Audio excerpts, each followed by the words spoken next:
आणि आजकाल जनरेशन कसं करतं माहितीये का, आता मी खूप लोकांकडून ऐकलंय की बंदा पॉझिटिव्ह आहे की तो बंदा टॉक्सिक आहे, असं म्हणजे positiveness is equal to toxic, असं गैरसमज आलाय हे सगळ्यांना. जेनझी लोकांचं आहे, जेनझी जनरेशननी केलंय. मी एवढं सांगेन की ते तुम्ही असं मेंटॅलिटी विचार करू तो टॉक्सिक आहे.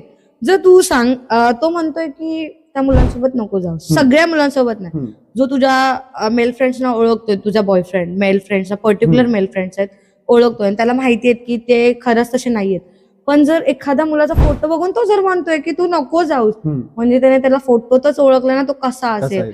असं बोललं जातं की मुलगा हा त्याच्या गर्लफ्रेंड, त्याची बायको, त्याची फ्रेंड, त्याचे सगळे सगळे नजरेत ओळखू शकतो, हे बोललं जातं की त्याला माहिती असतो तो मुलगा कसा आहे, म्हणजे किती तो त्या लेवलचा आहे ते त्याला कळतं. तर जर तो मुलगा बोलतो ना की तू हे कपडे माझ्यासोबत घाल किंवा हे कपडे तुझ्या मैत्रिणीसोबत जाताना घाल, त्या मुलासोबत जास्त बोलू नकोस, त्याकडे जाऊ नको, त्याचं ऐका, कारण तो तुम्हाला घेऊन सिरियस आहे आणि त्याला तो माहितीये की तो मुलगा किती आहे. सरळ भाषेत मी आता शिवी देते की तो किती मादरशोध आहे हे त्याला कळलेलं असतं.